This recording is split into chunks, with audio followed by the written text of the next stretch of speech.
নমস্কার, বাংলা বাজারে সবাইকে স্বাগত। আমি অনিকেত চট্টোপাধ্যায়। শুরু করছি আমাদের অনুষ্ঠান মতামত। শুরুতেই বলবো যে আজকেও কিন্তু জিরো আওয়ার আছে এবং জিরো আওয়ারে আজকে আমাদের বাংলার এই রাজনীতি নিয়ে কথা।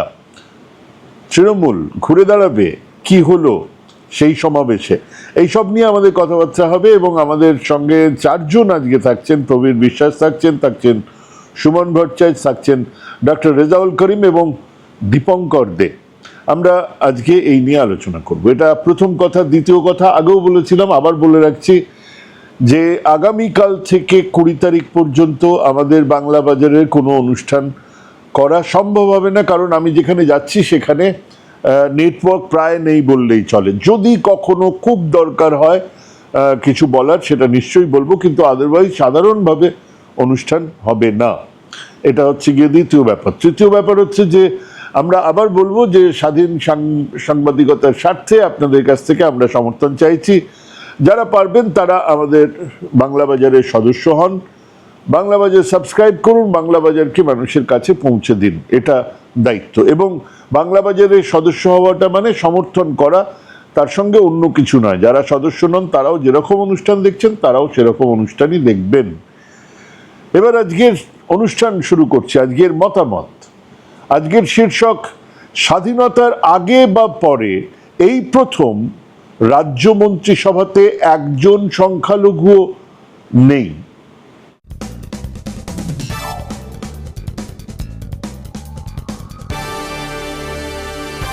শুভেন্দু মন্ত্রিসভা তৈরি হয়ে গেল এবং এই প্রথম, স্বাধীনতার আগে বা পরে এই প্রথম বাংলার মন্ত্রিসভায় একজনও সংখ্যালঘু নেই।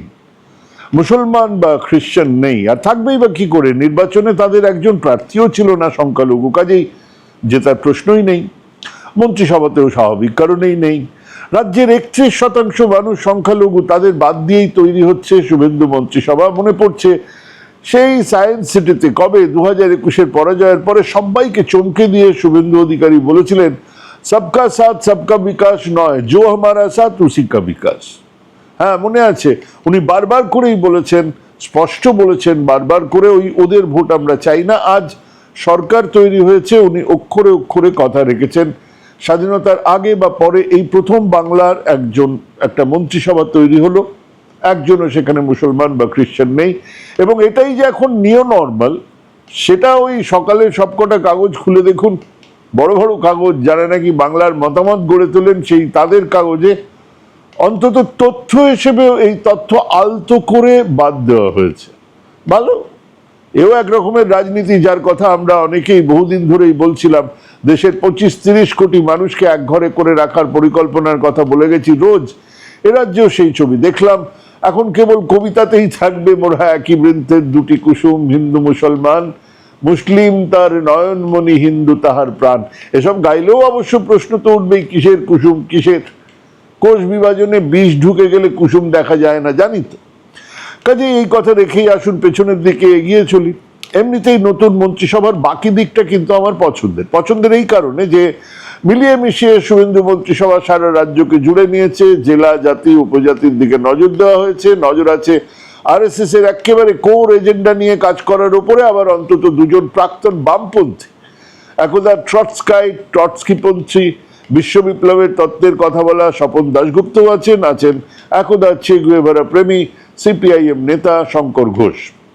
দুজনেই এই মন্ত্রিসভাতে বিজেপির লিবারেল মুখ। আছেন একেবারে আম জনতার প্রতিনিধি হিসেবে কলিতা মাঝি, কিছুদিন আগেও যিনি গৃহ পরিচারিকার কাজ করেছেন। আছেন বিভিন্ন জাতিগোষ্ঠীর নেতারা এবং নেই উটকো চমক, টলিউডের ওই হাসি খুশি পার্টিদের প্যাকেজ। আশা করা যায় সেসব বঙ্গশ্রী, বঙ্গশ্রী, বিভূষণ ইত্যাদি আসরে আদেখলেপনা কমবে। হ্যাঁ, এবারে আসল কথায় আসা যাক। সে আপনি যতই চিল দিয়ে হিন্দু রাষ্ট্রের কথা বলুন, পেটের সামনে সব ফালতু বকওয়াস।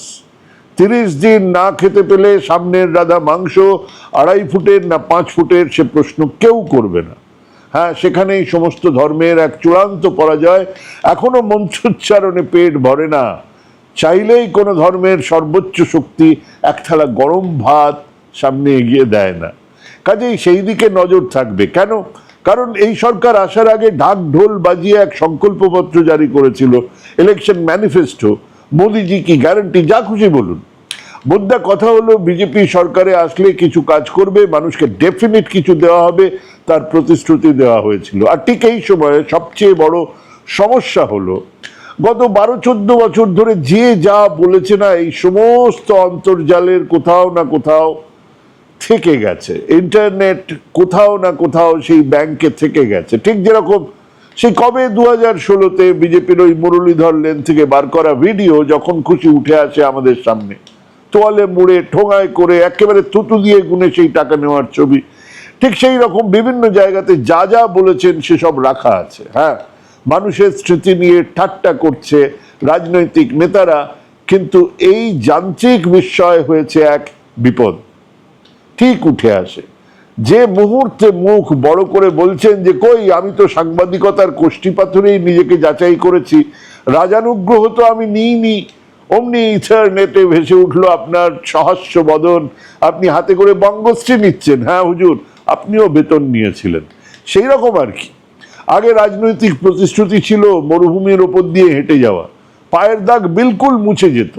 এখন রিলে রিলে 6 লাভ, সকালেই গ্যাস নেই, আবার বের করতে হয়েছে পুরনো জনতা স্টোভ।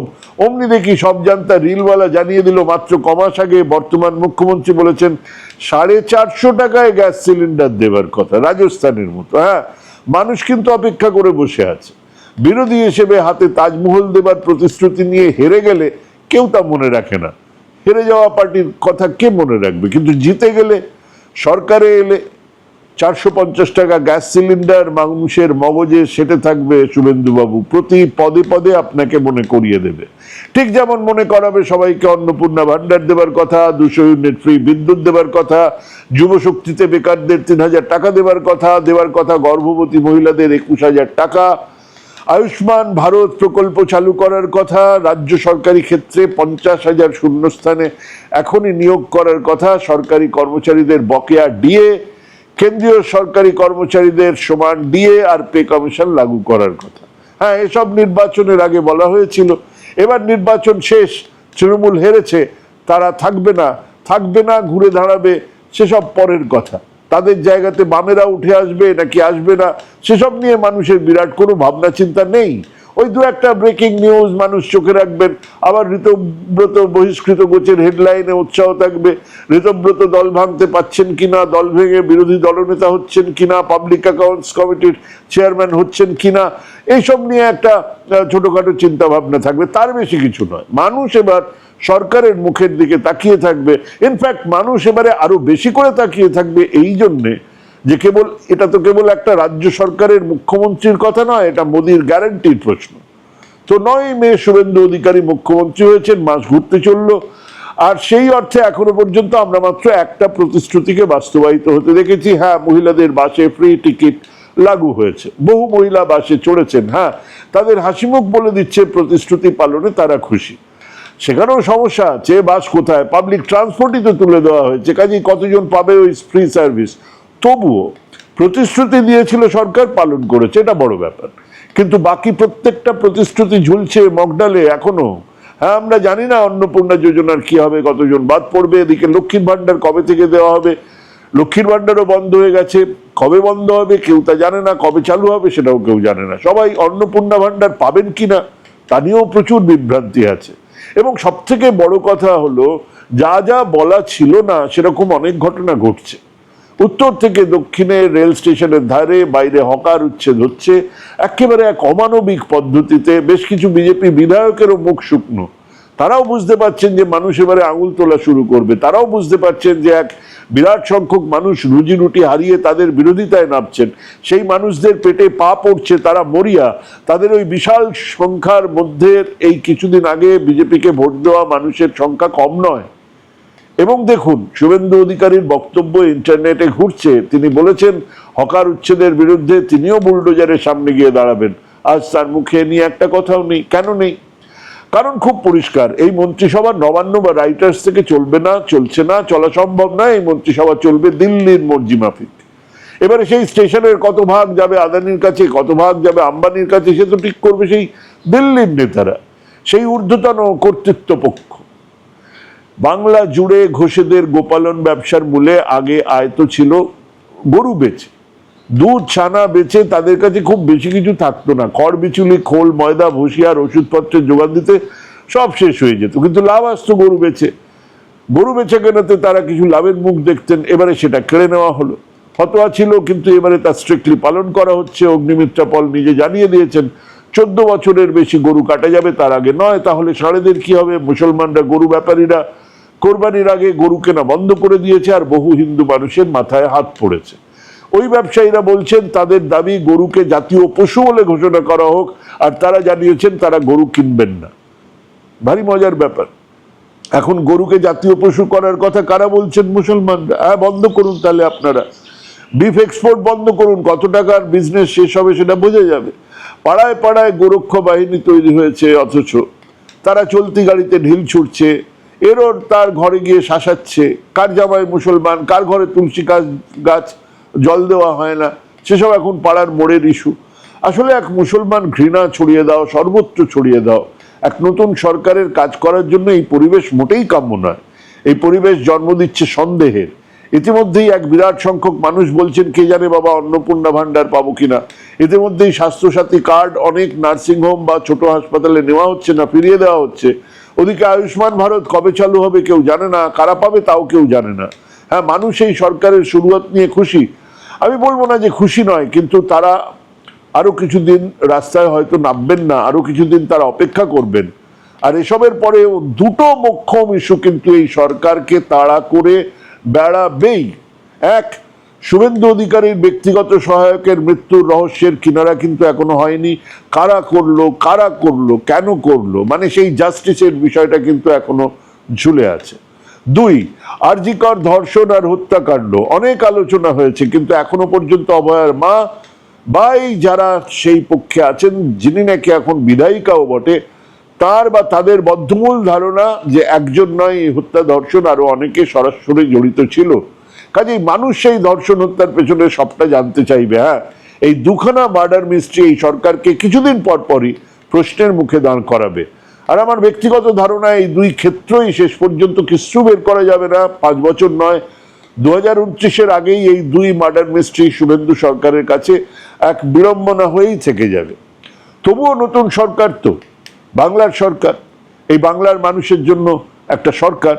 শুভেচ্ছা রইল, দেখা যাবে, বোঝা যাবে সেই সরকার কি করছেন। ভালো কাজ করলে দুহাত তুলে হাততালি বাজাও। অনেক অনেক বিরোধিতা আছে, অনেক আদর্শগত বিরোধিতা আছে, ভালো কাজ করলে সমর্থন করব, কিন্তু যা শুরু হয়েছে, যা চলছে, সেটা ভালোর দিকে যাচ্ছে বলে আমার অন্তত ধারণা নয়। ভাবুন, ভাবতে থাকুন, বাবা প্র্যাকটিস করুন। ভালো থাকবেন, সুস্থ থাকবেন। আজকে এখানে শেষ করছি। নমস্কার।